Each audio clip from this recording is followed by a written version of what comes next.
Oi, gente, sejam bem-vindos a mais um episódio do Pode Se Mexer. Meu nome é Luísa, eu sou treinadora e eu idealizei esse espaço para a gente conversar sobre saúde, sobre exercício físico e principalmente sobre corrida. Hoje eu estou recebendo Cândida, que é fisioterapeuta. A gente vai falar sobre lesões na corrida, que é um assunto de muito interesse aí dos corredores. Antes da gente começar a falar sobre canelite, sobre tendinite, sobre recovery, eu queria que Cândida se apresentasse aqui para a gente conhecer mais um pouquinho dela e para conhecer, além da fisioterapeuta, a corredora. Missão difícil. Bom, eu sou Cândida, fisioterapeuta, formada há alguns anos. Sempre paro para fazer as contas e me perco, mas foi em 2006, por ali. E a fisioterapia, na verdade, ela foi me encantando à medida que eu fui fazendo e me descobrindo ali dentro da fisioterapia. Eu não sabia, tinha muita dúvida do que fazer, né, como profissão. Mas sempre gostei da parte de movimento. Então, sempre fiz esportes. Na minha casa a gente tinha que fazer sempre um esporte, eu sempre fazia 2 ou 3, estava sempre em movimento. Pensei em fazer educação física, mas aí no meio do caminho fui modificando algumas coisas e parei na fisioterapia. Quando eu entrei na fisioterapia, a gente vai meio que conhecendo ali vários caminhos. Eu achei que de repente eu ia trabalhar em UTI, graças a Deus não fui. Tenho ótimos colegas que trabalham. E fui indo para a parte de traumato-ortopedia, que é uma parte que a gente, né, vai vendo mais essa parte de lesões, etc. e tal. Assim que me formei, trabalhei numa clínica trabalhava muito com coluna. E, enfim, também, paralelamente, eu fiz o curso de Pilates e aí eu fui associando muito o movimento à terapia em si. Logo depois, enfim, passei um tempo fora. Quando voltei, comecei a trabalhar mais com a parte de membro inferior. E aí, quando chegou o membro inferior na minha vida de uma forma mais, né, mais efetiva, foi que começaram a chegar os corredores também. E você não corria ainda? Eu corria antes de trabalhar com corredores, eu corria. Eu comecei a correr faz um tempinho também. Eu tinha uma amiga na clínica, acho que tem minha filha tem 11 anos, então deve ter uns 13 anos por aí. Então a gente estava junto esse final de semana agora, inclusive correndo em São Paulo. E aí a gente trabalhava até, sei lá, 6, 7 horas, e aí de lá ela começou a me pentelhar. Descobri um grupo de corrida, uma paciente tinha chamado para ela participar de um grupo de corrida. E ela está participando de um grupo de corrida, vamos, tu tem que ir comigo, tu tem que ir comigo. E aí a gente começou a ir. E a gente estava, inclusive, conversando esse final de semana como era diferente. Porque a gente corria 2 vezes na semana, a gente ia treino terça e quinta, ponto. E aí, depois disso, final de semana, quando tinha alguma prova, a gente fazia uma prova, mas não tinha essa história do sábado, longão, não tinha essa coisa estruturada como tem hoje. Enfim, é completamente diferente.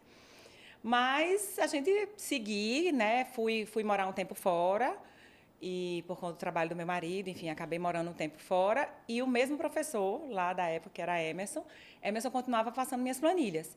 E aí, quando dava, eu fazia na rua, quando não dava, eu comprei uma esteira, botei dentro de casa. Por mais que ele dissesse que ela ia virar cabide, mas quando eu não tinha outra possibilidade, era na esteira que eu corria. E aí, então, a história da corrida, ela foi meio que andando paralelamente. A corrida e a fisioterapia, elas não tinham ainda se encontrado na minha vida. E aí, quando eu comecei a trabalhar mais com essa parte de membro inferior, de lesões, era uma clínica, né, especializada em lesões de quadril e joelho. Então, muitos corredores têm lesões de quadril e joelho. Aí foi quando na verdade, quando eu consegui unir as duas coisas.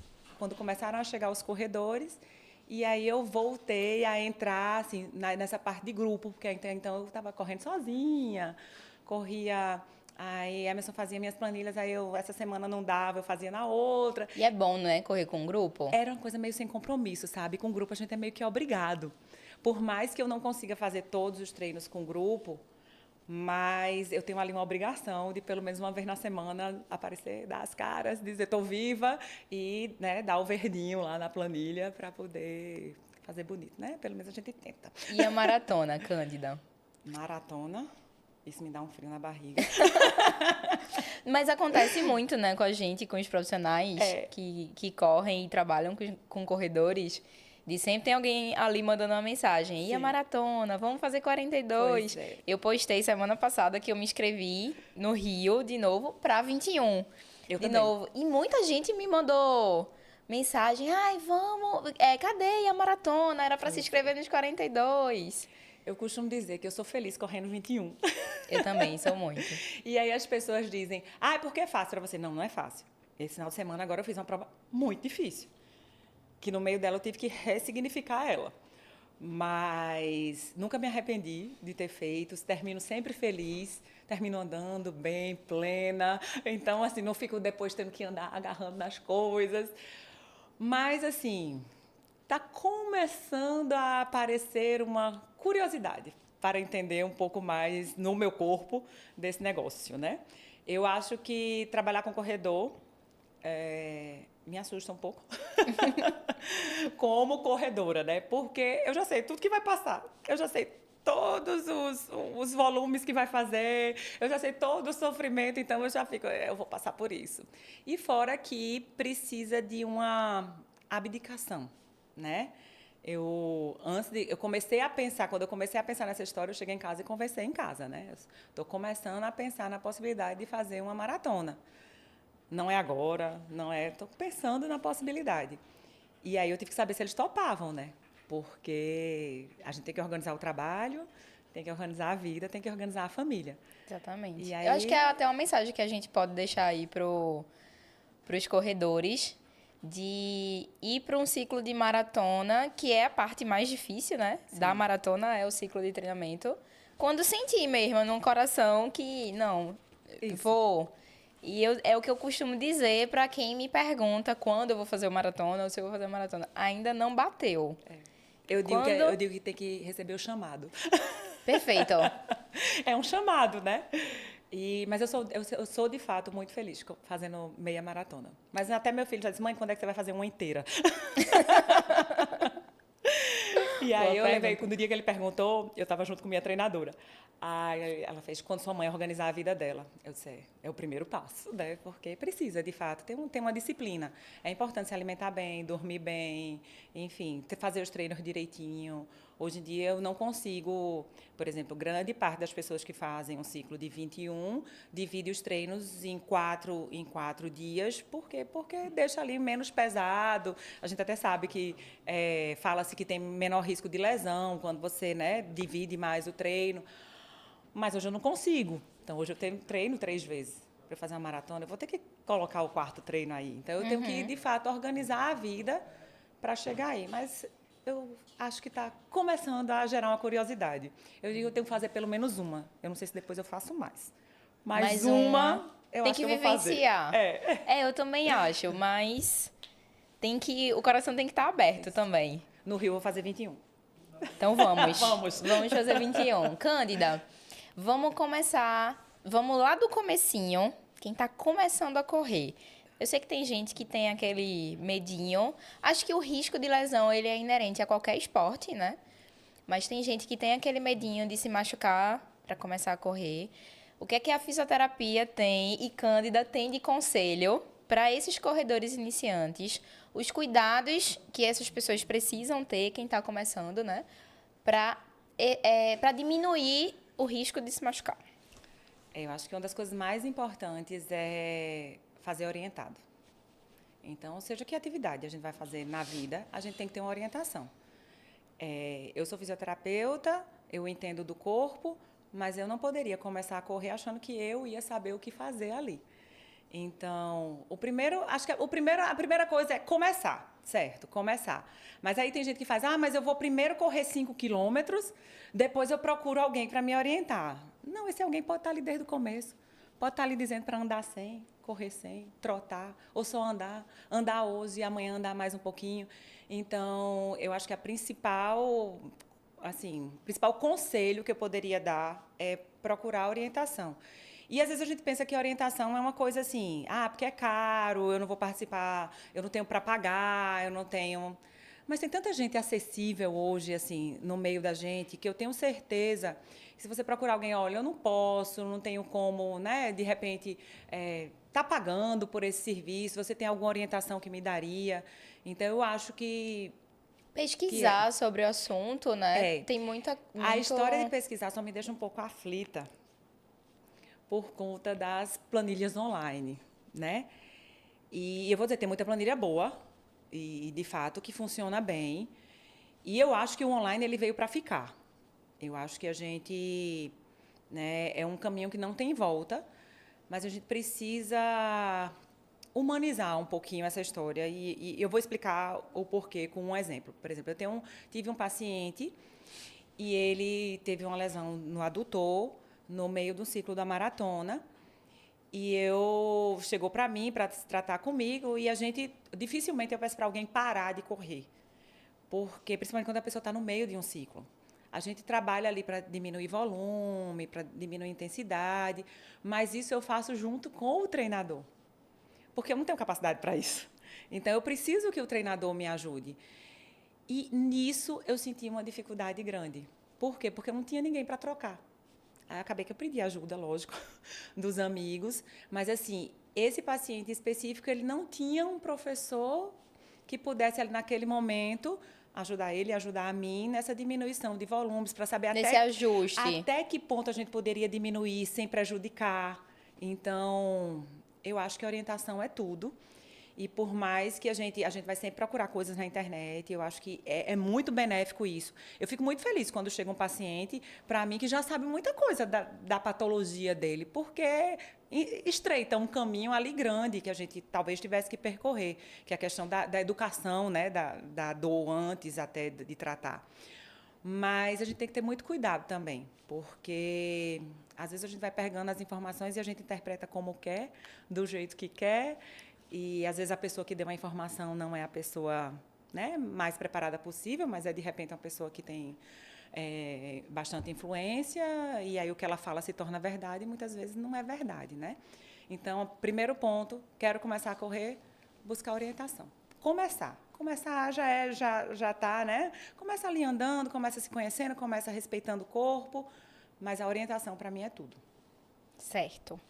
E aí eu acho que canelite é talvez ali o desconforto mais comum, pelo menos acho que uma das perguntas que mais chega pra mim é como é que minha canela tá doendo, o que é que eu faço? Dói muito pra correr, eu tive que parar.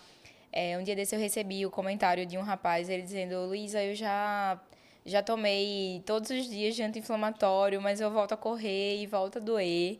Acho que canelite ali talvez esteja no top 1 lesões. E eu sei que ela pode evoluir, né, para uma fratura por estresse. Como é que a gente pode começar a conversar sobre canelite? Vamos fazer um manual da canelite aqui agora. Morro de medo dessa história de manual, de 3 dicas para... Mas, assim, eu até estava brincando... Antes de falar de canelite, esse final de semana eu estava num curso em São Paulo com 2 amigas. E aí, a gente falando que hoje eu vinha gravar com você. E eu disse, a primeira coisa que eu vou chegar lá, eu vou dizer, tudo que eu falar aqui hoje pode ser que amanhã não seja mais verdade. Na verdade, pode ser que não seja uma verdade inteira, né? Mas, vamos lá. A canelite. Outra coisa que eu ouvi esses dias, e eu até já comentei com você hoje no começo, foi uma frase que eu adorei. Quem grita é a vítima, não é o ladrão. Então, assim, qual a causa? Hoje, provavelmente, se a gente for falar de outras lesões, eu vou bater na mesma tecla. Qual a causa da canelite? Normalmente, a gente pensa... A primeira coisa que a gente pensa quando pensa numa lesão, né? Uma canelite que pode levar a uma fratura por estresse, enfim, a gente pensa em movimento repetitivo. É muito comum a canelite em jogador de futebol, em corredor, em quem salta, né? Em quem usa muito o membro inferior, né? Para fazer atividade. E aí a gente vai pensar eu costumo falar numa balança. Existe uma balança, né? Aquilo que a gente vai usar e aquilo que a gente precisa preparar para aquele uso, né? Provavelmente, uma canelite, uma das grandes possibilidades da canelite acontecer é porque essa balança não está equilibrada. De então, capacidade e demanda. Existe um uso maior do que o corpo está preparado para usar. Então, Isso pode ser por vários motivos, pode ser porque não está fortalecendo adequadamente, pode ser porque não tem uma mobilidade ali adequada, de repente um tornozelo, pode ser que os músculos que ajudam a estabilizar o membro inferior como um todo não estejam trabalhando de forma adequada. Então, eu acho que é uma das principais coisas que a gente, né, pode pensar aí é em achar o porquê dessa canelite. Se não está existindo uma sobrecarga. E se essa sobrecarga está existindo, por que ela está existindo? Acontece muito também com muita gente que muda rápido, assim, aumenta rápido o volume, por exemplo, ou a intensidade de um treino. Então, o corpo ele precisa de uma adaptação, né? Ele precisa de um tempo para meio que maturar aquilo ali, para entender a demanda que ele vai precisar usar. E quando a gente aumenta assim de forma abrupta um volume, pode ser que ali não esteja preparado e aí vai chiar. Uma coisa importante que eu acho que é bom a gente falar da canelite é que acaba que todo mundo acha que tudo que acontece ali na canela, né? Dentro, fora, do lado, do outro, tudo é canelite. A dor da canelite, ela é bem específica, tem um lugarzinho, né? Ela é medial. Isso. Então, a gente... Quem estiver vendo no vídeo, que não estiver só escutando, Sim. apesar que no Spotify eu coloco em vídeo também, então Sim. você pode abrir aí, mas é aqui, ó, dentro, Isso. né? Do lado O de nome dentro é da canela. Síndrome do Estresse Medial Tibial. Então, é do lado de dentro da canela. E eu falo isso porque eu já recebi muitos pacientes que estavam com na verdade, uma tendinopatia de fibulares do outro lado e estava sendo tratada como uma canelite. Então, acho bom a gente conseguir diferenciar também o que é a canelite do que não é a canelite. E a canelite é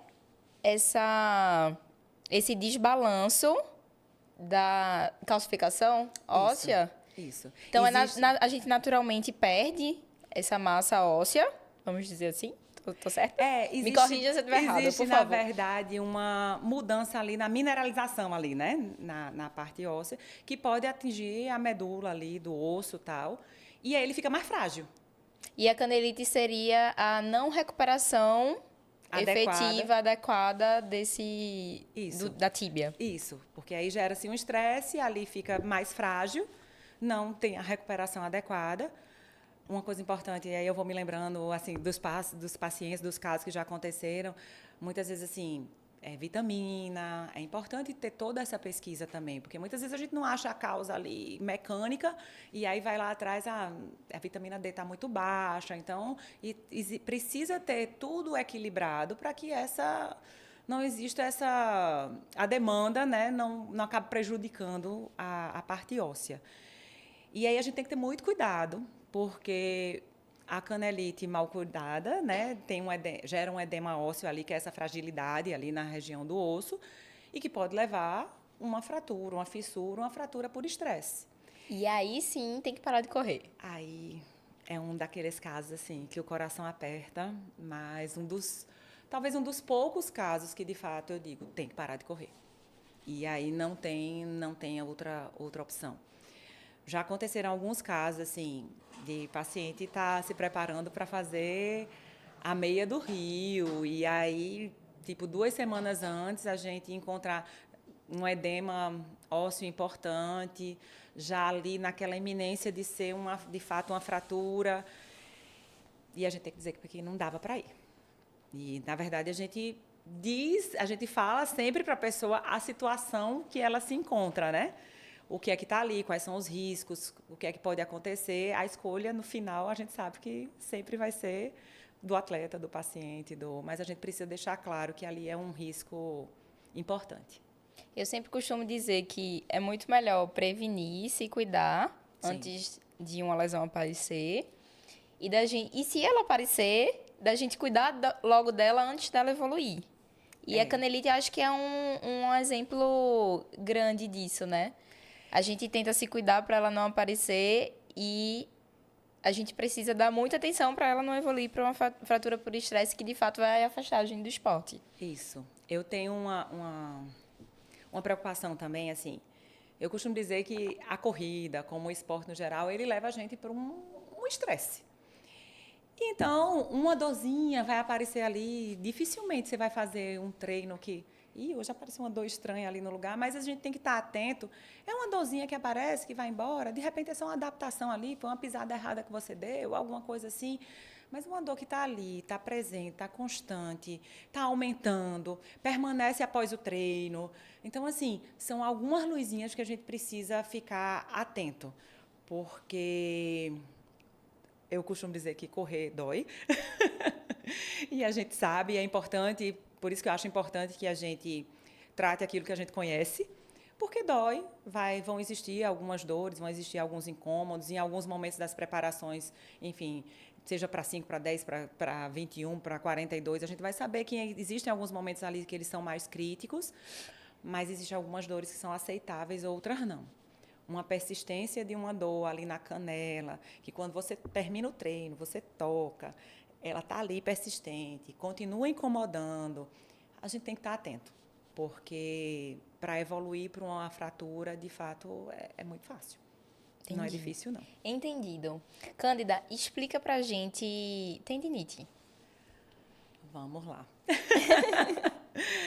Eu vou começar dizendo que hoje a gente tende, no meio, né, de saúde, a não chamar tendinite, a chamar tendinopatia. Porque patia de doença, né, é uma doença do tendão. Por que a gente não usa mais só tendinite? Porque a tendinite quer dizer inflamação. Então, a gente já espera um processo inflamatório ali. Mas às vezes não tem mais um processo inflamatório, Isso. né? Às vezes não é mais o processo inflamatório, ali já é um processo, né, que tem uma certa degeneração, que tem, enfim, já são consequências. A gente costuma dizer que a ite normalmente seria mais agudo, e aí aquela parte ali do desgaste, do tendão, tal, já seria talvez uma parte mais crônica, né? Mas não necessariamente acontece assim. Então, a gente tende a falar tendinopatia, porque é uma doença do tendão que cursa ou não com uma inflamação. Mas aí, para facilitar, a gente fala tendinite, né? Para ficar mais fácil. Vamos pensar ali no corredor, logo que é o nosso foco principal aqui. Eu pensaria na tendinopatia de Aquiles, tendão de calcânio, e pensaria talvez na patelar, que eu acho que é o que aparece mais. Tem a síndrome do trato iliotibial também. Gente, eu abri uma caixinha de perguntas aqui no Instagram e eu tô dando uma olhada aqui agora. E tem justamente aqui a tendinite do calcânio, síndrome da banda iliotibial e tendinites no geral. Isso. Pata de ganso. É. Essa galerinha. Mais uma vez. É que são as mais comuns nos corredores, eu né? Vou ficar bem repetitiva hoje. Mas assim, é bom porque a gente vai né, dar valor ao que tem valor. Isso é uma consequência. Então, a gente tem que ir atrás da causa. Uma tendinite ali de calcânio, uma tendinopatia, a gente vai pensar, poxa, o que é que pode estar acontecendo? Pode estar acontecendo a diminuição da mobilidade de tornozelo, que aí né, acaba que sobrecarrega ali a região posterior. Pode estar acontecendo de estar tendo uma demanda maior ali da região de panturrilha, por uma mudança de pisada, a gente pode falar sobre isso depois. Ou por uma mudança de tênis, que a gente também pode falar sobre isso depois. E aí isso, na verdade, desencadeou um processo, né, ali que pode vir, sim, com um processo inflamatório, mas pode, na verdade, ser um processo que foi acontecendo até que o corpo, de fato, gritou. Então, mais uma vez, né, qual é a causa? A tendinite, ela é a consequência. Qual é a causa? O que é que causou aquilo ali? O que é uma diminuição da mobilidade? Vamos trabalhar a mobilidade? É porque a demanda não está adequada? Vamos pensar no fortalecimento? Então, eu costumo dizer que eu sou corredora e eu sei que a gente gosta de correr. E que muitas vezes a gente deixa o fortalecimento de lado. Mas a gente não pode deixar. Isso eu falo para mim, todos os dias. Porque, às vezes é chato. Às vezes, né? Porque é mais parado, a gente gosta de andar, de ver lugares diferentes, mas precisa fazer. E fazer, aí eu vou mais além, com pessoas que entendam das demandas que são utilizadas. E aí a gente não pensa mais, quando eu falo fortalecimento, eu não penso mais só em força, eu penso em mobilidade, eu penso, enfim, em várias coisas que vão ali estar atuando para, de fato, que a gente diminua as possibilidades de uma lesão. O que eu percebo que algumas pessoas às vezes pensam é que é um raciocínio muito local. Então, síndrome da banda iliotibial, aí, sei lá, ou até tendinite do patelar, aí vai botar gelo e vai, às vezes até exercício, mas que é um exercício muito local, ou quer fazer liberação naquela área. E eu acho muito importante da gente conversar sobre esse raciocínio mais amplo, porque às vezes é um glúteo que está fraco, dependendo de qual seja a lesão, é um glúteo que está fraco, é um quadríceps que precisa, é uma restrição de mobilidade. Então, o raciocínio vai muito mais além do que só no local.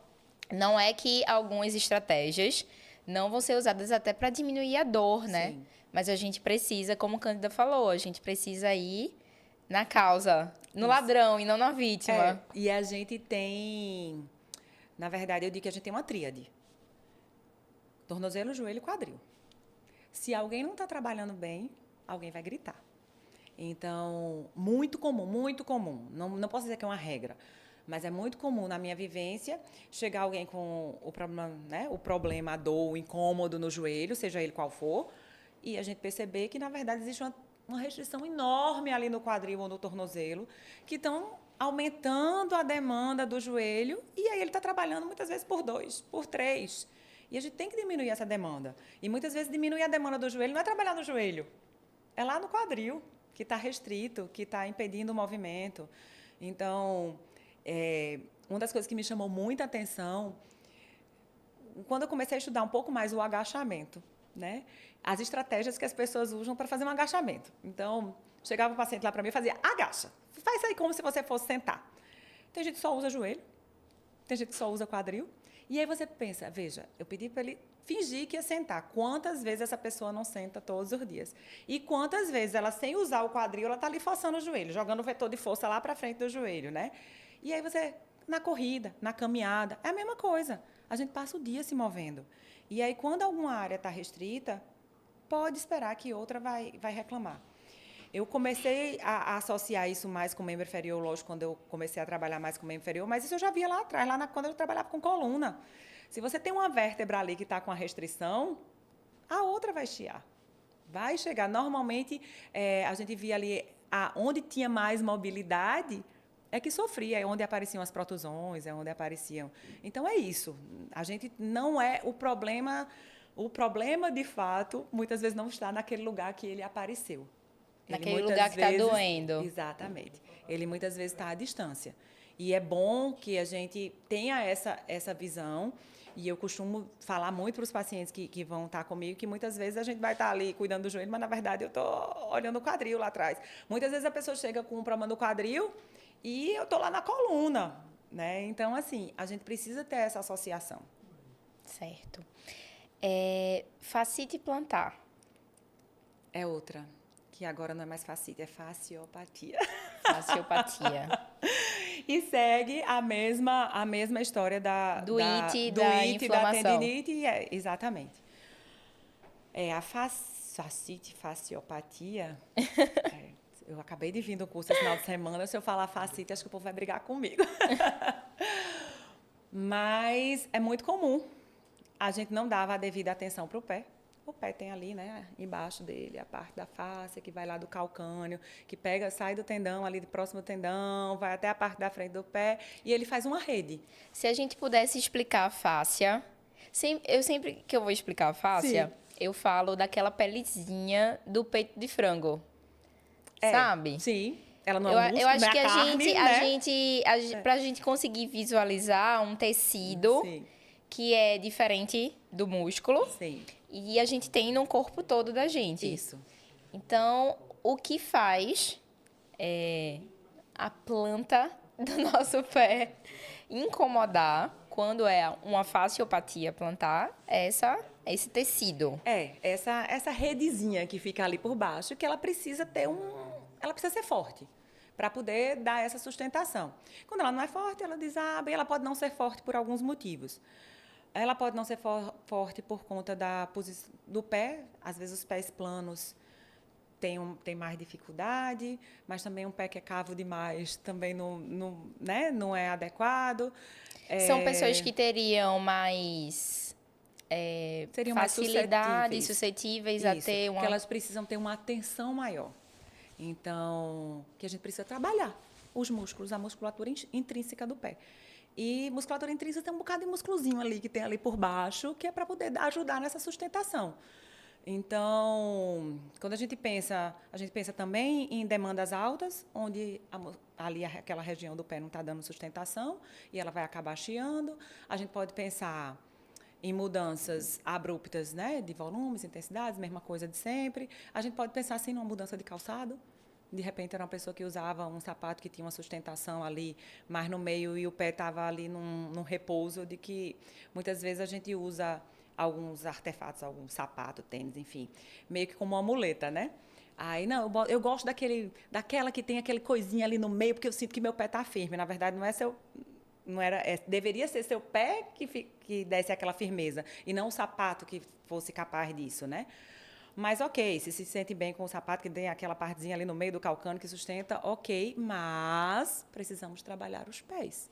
Então, é muito importante. Independente do tênis que se usa, né? Independente do tênis. Se for tênis mais... Tem gente que usa tênis mais minimalistas, tem gente que usa uns tênis que são mais fofos, Isso. com bastante amortecimento, tem os tênis de placa. Independente do que seja, o pé precisa de qual trabalhar. seja, o pé precisa. Como é que a gente faz exercício para o pé? Vamos lá. Não é o da toalhinha. Tem um exercício que a toalhinha fica no chão. Isso. E você fica puxando a toalhinha, né? A gente pode fazer ele também, mas é porque durante muito tempo foi vendido o exercício da toalhinha como o salvador, né, para trabalhar ali a musculatura intrínseca do pé, ali os músculos têm que ser trabalhados para ajudar nessa sustentação. E aí, recentemente, a gente acabou vendo que a toalhinha ela trabalha muito a musculatura extrínseca. E a gente precisa trabalhar os intrínsecos, né? Os que ficam ali mais profundos. Então, ela não foi tão eficiente. Não significa que não possa fazer, a gente pode continuar fazendo, porque a musculatura extrínseca também é bom que a gente trabalhe e tal, mas ela não pode ser vista como a salvadora, a toalhinha.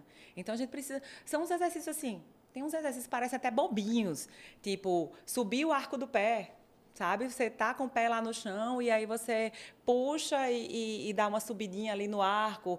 E exercício de subir o dedo e baixar os outros, fazer pianinho com os pés. Então, existem várias... Associação de exercício, sustentar ali, de repente, um teraband e, ao mesmo tempo, você faz um agachamento, sabe? Existem inúmeros exercícios que a gente pode fazer.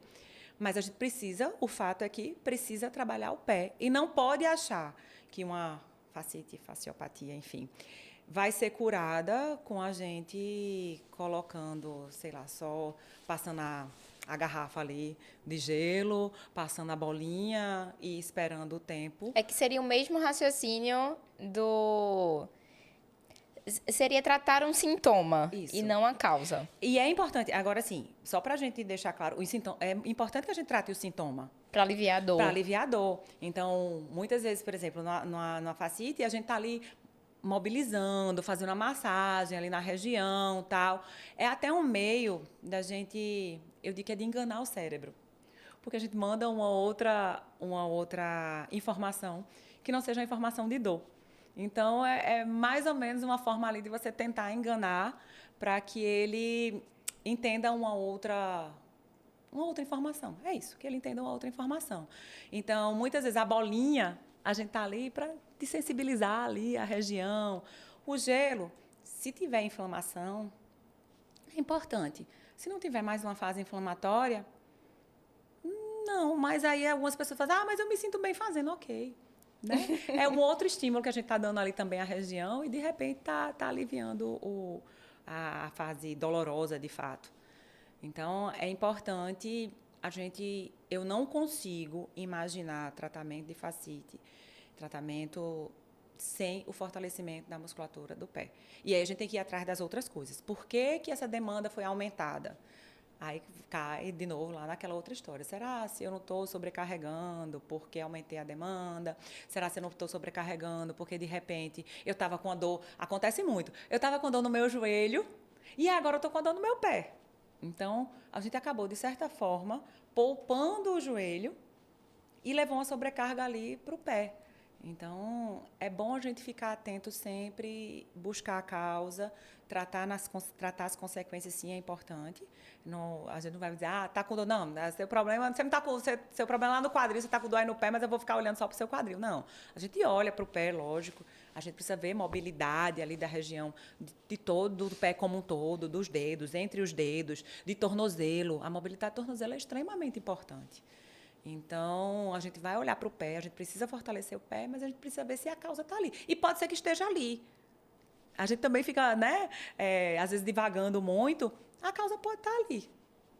Às vezes, foi uma mudança de sapato.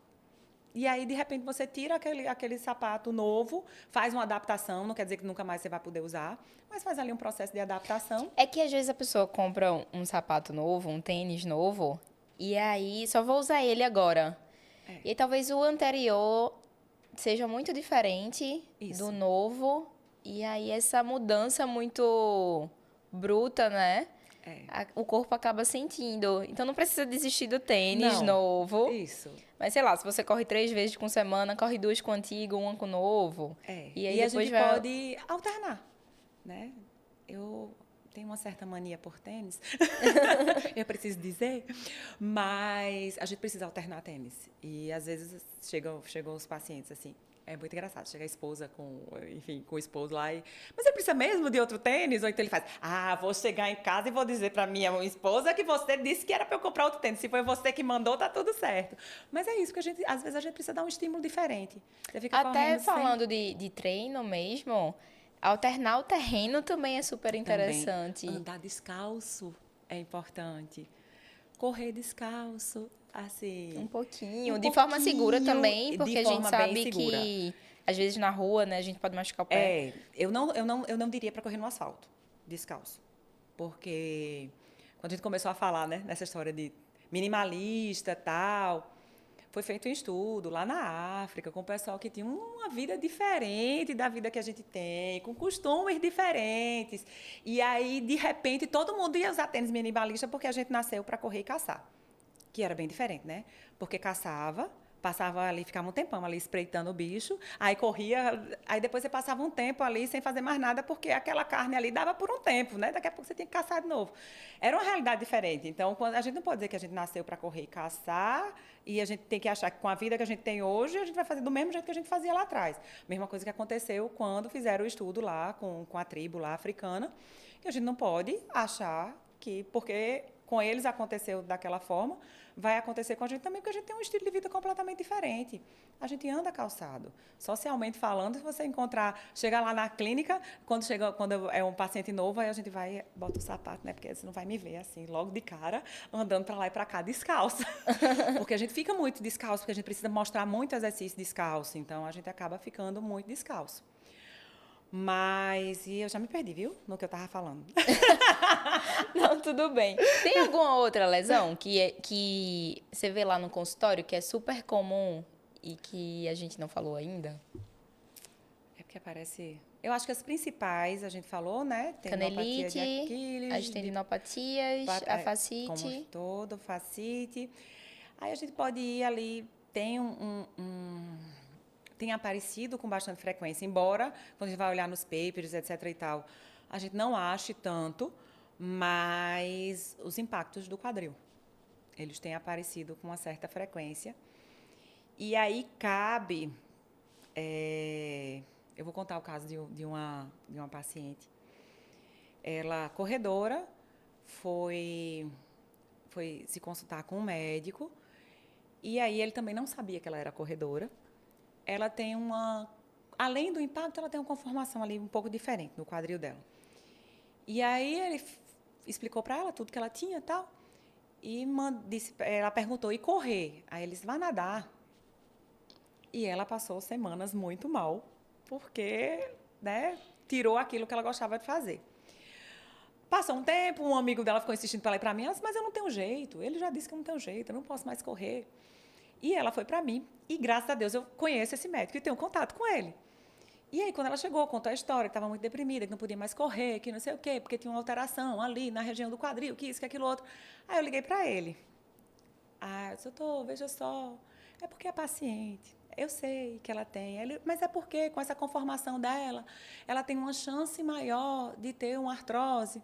Eu sei, mas veja só, se ela correr e se comprometer de fazer o fortalecimento direitinho, né? De não, de fato, não fazer volumes exagerados, de não fazer mais 4 maratonas como ela fazia por ano, da gente conseguir modular isso direitinho, ser devidamente acompanhada por algum profissional. Será se daria para ela fazer alguma coisa? E aí a gente meio que entrou, aí ele já faz assim, ai, lá vem tu com teus corredores. E aí a gente conseguiu entrar num acordo, ela continua correndo, acabou parando recentemente por outras coisas, mas assim, continua correndo. De fato, diminuiu bastante o volume, mas ela está feliz, está com o grupo dela, está correndo, está com os amigos. E aí é isso, assim, aparecem lesões também na região do quadril. E eu acho hoje, não sei, que a gente precisa não olhar só para a lesão. Porque quando a gente olha para a lesão, e eu entendo, era muito mais seguro para mim dizer para ela que não corresse mais. Mas eu tenho que olhar ali uma pessoa além de uma patologia. E a gente precisa achar um caminho para que ela possa fazer o que ela gosta. E aí foi quando eu parei e conversei também com esse médico nesse dia. Eu disse, veja, provavelmente se ela não for correr, ela vai ficar sedentária. E se a gente coloca para ela uma obrigatoriedade para ela correr, ela tem que fazer o fortalecimento, ela tem que ter uma frequência de ir ao médico, ela tem que ter uma frequência de ir da fisioterapia, enfim, ela cuidar do corpo dela para que ela possa usá-lo, né, de uma forma, eu não posso lhe dizer porque não existe um estudo com relação a isso, mas talvez seja muito mais benéfico. E eu acredito que é mais benéfico, porque o sedentarismo ele é muito pior do que qualquer atividade física. Então, as consequências do sedentarismo elas são imensas. Aí você vai tirar uma pessoa que faz uma atividade, jogar ela no sedentarismo. Não, a gente tem que achar uma alternativa. Acho que quando o profissional ele pratica aquela modalidade, ele tem uma sensibilidadezinha. Não vou dizer que tem uma sensibilidade maior do que quem não pratica. É difícil dizer isso. Mas eu acho que a gente entende o corredor, a pessoa que está praticando aquele esporte de um jeito diferente, assim. Eu acho que a comunicação tem uma identificação talvez um pouco maior. Talvez qualquer outra fisioterapeuta que ela fosse, que não, talvez não corresse, ou que não fizesse algum outro esporte, não iria lutar tanto por ela como você lutou para ela se manter ali na corrida. Porque talvez a gente entenda que o espaço que o esporte ocupa na vida dessa pessoa e o quanto é importante ela estar em movimento. Sim. É sobre isso, né? É sobre a gente saber como aquilo é importante para o outro. E é isso que eu digo, não precisa correr, mas eu brinco que eu costumo desconfiar de 3 pessoas. De quem não bebe vinho, café e quem não faz atividade física. Se a pessoa não faz as 3, eu já fico muito desconfiada. É uma brincadeira, lógico, mas assim, eu acho que a gente já tem conhecimento suficiente para saber que a gente precisa fazer atividade física. Então, a gente está envelhecendo mais. A gente precisa saber que eu preciso sentar e levantar de um vaso. E acho uma idade muito maior. Vou até complementar a tua fala. E acho que a gente já tem conhecimento suficiente para fazer com que pessoas que têm algum tipo de lesão consigam fazer exercício, fazer um esporte, apesar dela. E por causa dela. Eu vou além. Porque uma lesão sem atividade física, sem... Vamos pensar numa artrose de joelho, né? É comum, desgaste, uma artrose de joelho.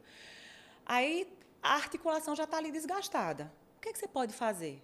Aí você vai deixar ela fazendo nada, aí ela provavelmente vai engordar, vai aumentar o peso ali na articulação. Vai ficar mais fraca? Vai ficar mais fraca porque ela precisa dos músculos para darem sustentação àquela articulação. Então, eu vou mais além. Eu vou dizer que ela precisa se movimentar inclusive por causa da limitação. Lesão. Perfeito, Cândida. Vamos entrar na parte de recovery? Vamos. Ai, meu Deus, banheira de gelo. Dá um arrepio só de falar. Você sabe que eu tenho um trauma de banheira de gelo, né? Não, eu tenho uma aluna que é sua paciente, Sim. Karina, que ela insiste muito. Ela, não, vamos um dia pra você ir só uma vez. Tiago também, que é treinador, já falou pra mim, não, vai um dia, é ótimo. Me dá uma agonia só de pensar em entrar na banheira de gelo. E eu sei que tem outras estratégias aí de recovery. Sim. Vamos falar sobre elas. O que é o recovery? Recuperação é um meio de tentar acelerar sua recuperação muscular. O corpo, ele vai se recuperar. O corpo, ele é inteligente. Ele vai se recuperar. É para ele se recuperar, a não ser que, né, tenha algum processo ali que esteja sendo impedido. Mas o recovery é uma forma da gente acelerar. Por quê? Porque a gente normalmente dá uma carga em cima de carga. Então, é uma forma da gente ter, vou ali te dar uma ajuda para que você se recupere mais rápido e eu possa dar mais carga. Então, a ideia do recovery é essa. Aí a gente vai falar das estratégias.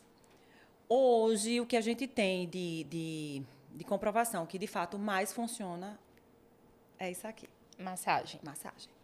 E não precisa ser massagem forte, não precisa matar as pessoas. A gente precisa... Não, eu preciso contar. Eu fui pra Cândida fazer um recovery antes da minha última... Na minha penúltima meia maratona. Eu amo Recife.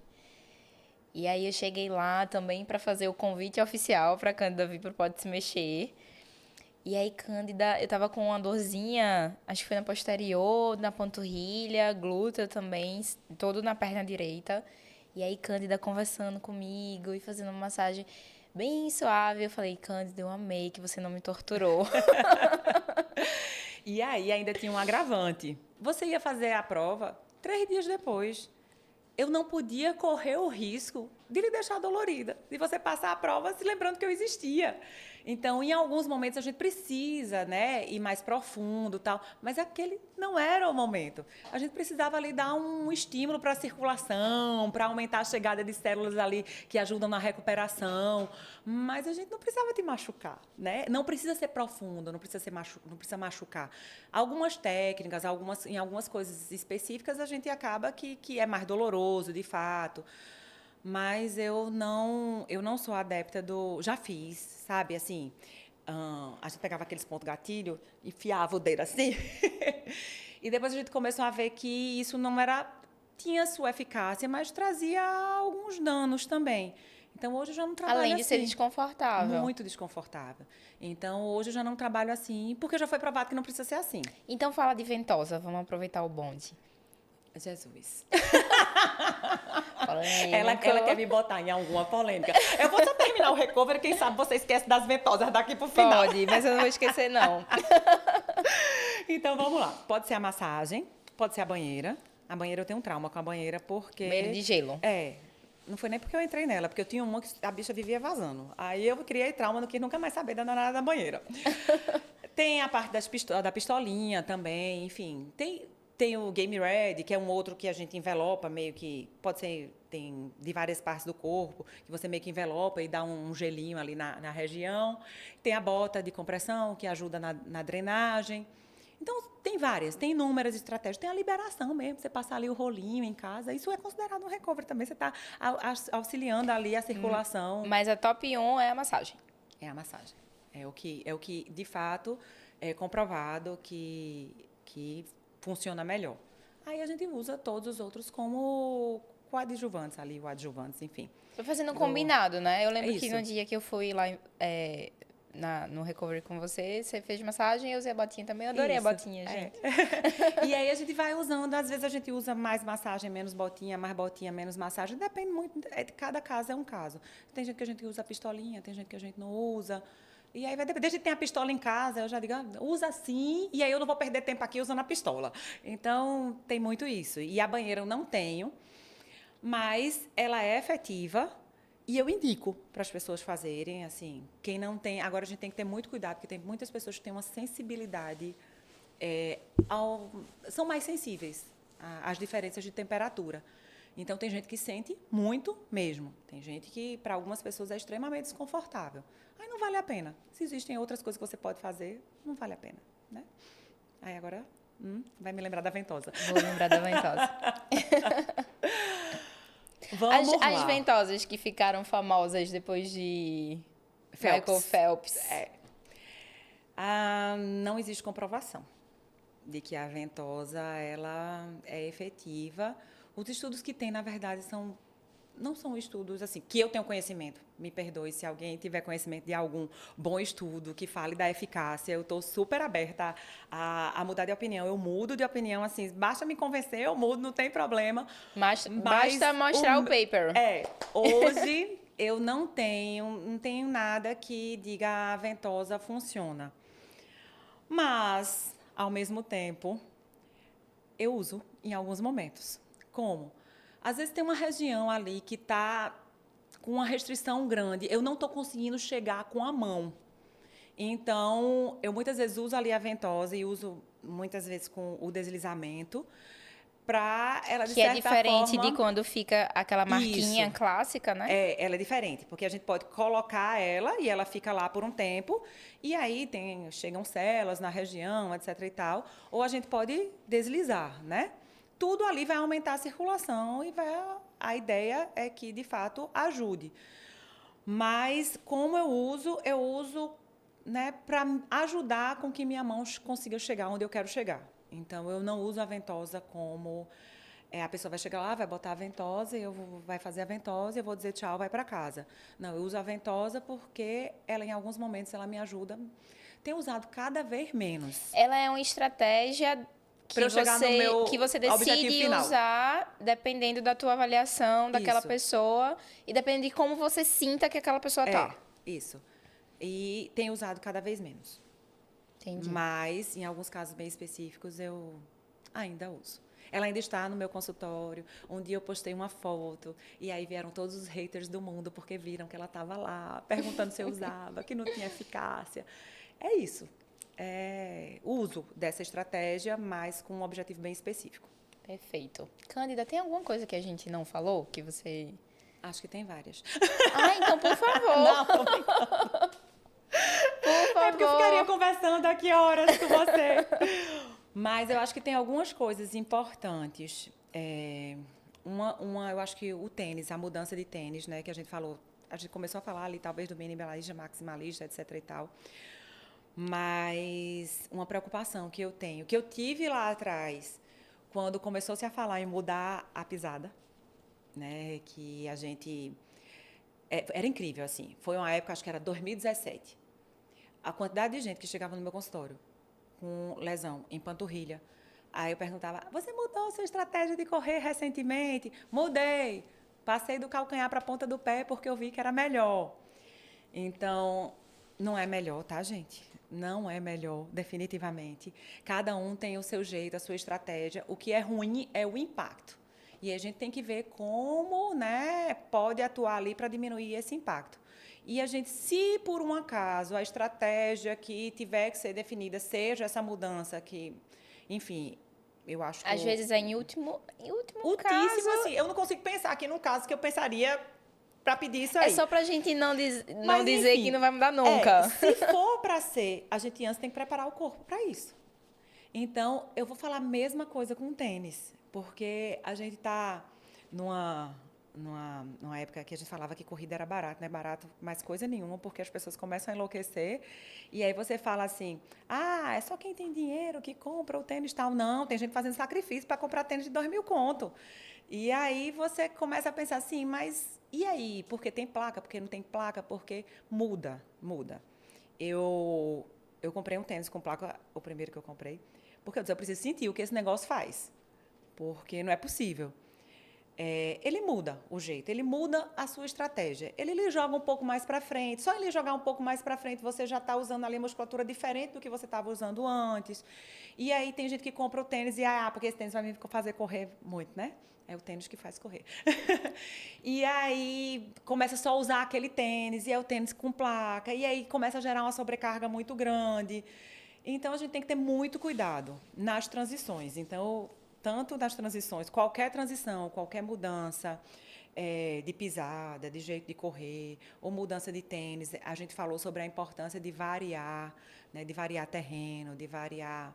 E aí, quando a gente lembrei agora que a gente estava falando do tênis, é que é importante andar, correr descalço também mas a gente tem que ver que terreno, né?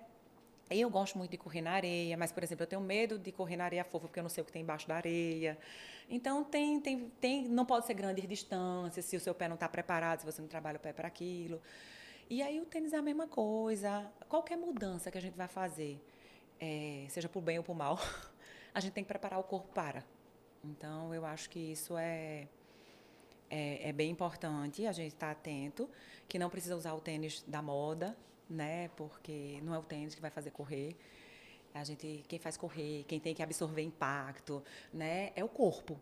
É panturrilha, coxa, Glúteo glúteo. é o corpo, são os músculos, são os danados intrínsecos lá do pé, que já tem estudo mostrando que eles são responsáveis por várias lesões que podem ocorrer no corpo, no membro inferior como um todo. Então, a gente precisa dar subsídios para que o nosso corpo seja capaz de absorver impacto. Lógico, se eu posso ter um tênis num determinado momento que eu estou com uma lesão, que pode me dar um auxílio para aquilo, eu vou trabalhar também, mas eu não posso ficar confiando na muleta. Eu sempre uso essa comparação. A muleta a gente usa ali, né, porque a gente está precisando de um auxílio. Ok, se a gente precisa do auxílio, a gente vai usar o auxílio, mas a gente precisa trabalhar os músculos. Os músculos, eles precisam ser trabalhados. Eles são quem previne qualquer tipo de lesão. É o nosso corpo. Se a gente der a demanda adequada, se a gente der os estímulos, na verdade, adequados ao corpo, ele vai ser capaz. Agora, a gente tem que ter um pouquinho de paciência também, né? Porque a gente não pode começar a pensar, vou começar a fortalecer, já fortaleci minha panturrilha hoje, amanhã eu vou fazer 21 quilômetros. Então, a gente tem que ter muito cuidado nas progressões, a gente tem que ter muito cuidado nas demandas que a gente dá ao corpo e a gente tem que preparar ele para que ele possa aguentar. Acho que é muito comum que as pessoas pensem em coisas externas ao invés de pensar no próprio corpo. Então, é o tênis, eu já ouvi falar do jeito de amarrar o sapato. Mas tem tanta coisa pra gente pensar antes disso. Sim. Não significa que nunca vai ser isso, né? Que nunca vai ser o tênis. Eu até tava conversando aqui com os meninos do estúdio. Esse tênis eu acho ele lindo, esse tênis que eu tô aqui. É lindo. Mas eu sentia uma dorzinha no tornozelo sempre que eu corria com ele. Aí eu comecei a fazer os meus testes. Disse, ok, então eu vou correr de novo. Aí vou ver se eu vou sentir. Aí eu vou usar outro tênis. E aí, realmente, depois de vários testes, eu dei o veredito. Que ele não é para você correr. Que ele não é, mas eu dou aula com ele, venho gravar o podcast com ele é lindo, eu vou continuar usando. Mas, assim, não... Eu sempre estava cuidando do meu tornozelo, sempre estava fazendo exercício, então eu descartei outras coisas antes de culpar o coitado do tênis. Porque vai ter gente que não vai ser o tênis, vai ser outras coisas. E pode ser que seja o tênis. Pode ser que seja, né? Mas... Eu comprei um tênis ano passado, eu ganhei um tênis, na verdade. Eu ganhei assim, né? Eu disse qual era o que eu queria ganhar. De Dia das Mães. Que eu queria correr o Rio ano passado com o tênis. E aí, eu comecei a calçar o tênis. Gente, todo mundo ama esse tênis, eu odeio esse tênis, eu odeio. Até o barulho do tênis me incomodava, mas eu vou insistir nesse tênis. De fato, ele não é meu queridinho, não é meu preferido, eu corri o Rio com ele. Mas pode ser que em alguns... O que serve para mim pode não servir para o outro. E a gente tem que respeitar isso também, porque o tênis, eu gosto de um tênis, sei lá, mais seco, a outra pessoa gosta de um tênis mais fofinho, e aí quando eu botei o tênis fofinho, meu corpo que estava lá acostumado com tênis seco, sentiu o fofinho. Então, a gente tem que entender que em alguns momentos, de fato, eu acho que é importante a gente dizer, esse não é para mim. Eu sei que às vezes quando a gente está assim numa conversa num podcast, quando é o conteúdo de um profissional, as pessoas, né, os corredores, querem uma resposta muito redondinha. E, infelizmente, a gente não pode dar essas respostas. Então, a gente falou aqui, né? Tem tanta coisa pra gente olhar, que pode ser que não seja um tênis. E aí, Kanda falou, mas pode ser que seja. E aí, eu sei que às vezes o corredor pode se sentir meio perdido, assim. E é muito da experiência dele, né? Enquanto enquanto praticante daquela modalidade, ele vai se conhecer também. E isso é tempo. Existem as orientações que a gente dá, mas no final é isso, a gente não tem resposta Individualidade. exata. Isso, Eu a acho que a gente não tem grande resposta questão exata é para tudo. individualidade. Eu nunca trato o mesmo problema do mesmo jeito em duas pessoas. Então, quando você olha, só olha, tenho duas faciopatias, estou tratando duas pessoas com duas faciopatias. Dói no mesmo lugar, mas eu não vou tratar igual. Porque as Então, causas. são diferentes. Então, uma pode ser que eu diga, troca o tênis, vamos tentar um tênis por enquanto diferente, e outra pode ser que eu diga, não tem nada a ver com o seu tênis. Então, a grande questão é individualidade. As pessoas são únicas. Por mais que aparentemente elas tenham os mesmos problemas, a gente precisa respeitar as individualidades. E isso cabe para tudo na vida. Isso cabe para fisioterapia, isso cabe para corrida, isso cabe para tudo. Então, quando a pessoa chega para mim e já diz assim, eu vim para você porque você tratou fulano, eu quero fazer igualzinho a ele, já não deu certo, né? Aí eu digo, olha, não necessariamente vai ser igualzinho ao de fulano, porque eu não sei se a sua causa é a mesma de fulano, cada pessoa é cada pessoa. Então, eu acho que às vezes é meio frustrante, de fato, quando às vezes eu vou para um congresso e a gente chega lá no congresso e fala assim, e é isso. E que a gente muitas vezes não tem a resposta pronta. A gente também queria, né, essa resposta. A gente também queria. Seria muito mais fácil para mim se alguém chegasse lá com a lesão, como, por exemplo, acontece muito nos pós-cirúrgicos, e eu brinco que eu não gosto muito de tratar os pós-cirúrgicos, a não ser daqueles que já são meus pacientes e que querem, de fato, serem tratados por mim. Aí eu acabo dando um jeitinho. Mas o pós-cirúrgico, ele tem um protocolo certinho para seguir, sabe? Quando que você pode pisar, quando que você não pode pisar, quando que você pode fazer cadeia cinética aberta, fechada. Enfim, os pós-cirúrgicos, cada pós-cirúrgico tem o seu protocolo certinho para ser seguido. Eu gosto do desafio, né? Porque aí eu não gosto de tratar pós-cirúrgico. O que é que eu preciso tratar? Um quebra-cabeça. Muitas vezes é um quebra-cabeça que eu tenho que montar. E muitas vezes a gente só monta em conjunto com o paciente. Porque às vezes a resposta está... Hoje, antes de vir para cá, eu tratei uma paciente que aí ela entorse de tornozelo e continua sentindo dor, não justifica mais ela estar sentindo a dor, porque a gente está já fazendo uma fase de exercício avançado, com a demanda grande, mas no meu dia a dia eu sinto dor, tal. Aí a gente tentou buscar, aí ela parou e disse, aí eu disse, como é que você fica sentada para trabalhar? Aí ela mostrou que ficava com o pezinho assim torto, exatamente na posição que seria a posição do entorse. Pode ser isso, pode ser que não seja, pode ser que ela volte semana que vem e diga, não, eu parei de ficar e continuo sentindo dor. Mas é isso, muitas vezes é um quebra-cabeça. E a gente precisa... Uma coisa que as pessoas me perguntam muito é com o que você trabalha, com que tipo de técnica, Eu costumo dizer que eu faço fisioterapia. Por quê? Graças a Deus, eu pude, no decorrer de todos esses anos, montar Eu digo que eu tenho um cardápio interessante. Um portfólio. Isso, que dá para ser trabalhado. E aí, muitas vezes, as pessoas perguntam, você trabalha com RPG? Sim, eu tenho curso de RPG. Eu não faço mais uma sessão de RPG, mas muitas vezes eu preciso usar daquele recurso do RPG para, numa fase ali do tratamento, a gente usar uma autopostura, de repente. É uma caixinha de ferramentas e aí você vai usando de acordo com aquilo que teu paciente, você sente que o paciente precisa. O principal é saber o que ele precisa. Como eu vou chegar lá, muitas vezes eu não consigo chegar da mesma forma em todo mundo. E aí essa é a grande questão. Então conta pra gente como é que a galera te acha aí nas redes sociais e como é que te acha para os atendimentos aqui em Recife. Rede social, preciso melhorar nisso. Mas tá lá, é Cândida Gama Luna e eu atendo no ISM, então também tem ISM PE oficial, acho que é isso. E meu telefone tem em todo lugar, pode mandar mensagem. Às vezes reclamam que eu demoro a responder, mas eu juro que eu respondo. Se eu não responder, insiste, que aí eu vou lá e acabo respondendo. Entre um paciente e outro, a gente vai sempre tentando dar conta disso.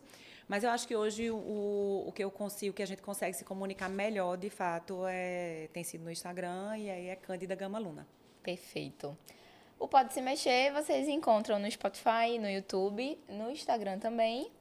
E o meu é Luísa Sena, Luísa com dois U's e Z, Sena com N só. Cândida, muito obrigada. Eu estou muito feliz que você veio, Muito feliz que agora eu sou sua paciente. Adorei. Agora os volumes vão começar a subir, eu acho, por causa da natação. E quem sabe aí por causa da bike. Olha aí, tem um triatlo à vista. Um triatlo à vista, talvez, não sei. Mas foi ótimo. Acho que deu pra gente esclarecer muitas dúvidas comuns aí dos corredores em relação às lesões, a se machucar. Mesmo que às vezes isso a gente não possa ser tão, né, pontual. Sim. Mas eu acho que a gente deu uma esclarecida bem legal. Obrigada. Eu que agradeço. Um prazer.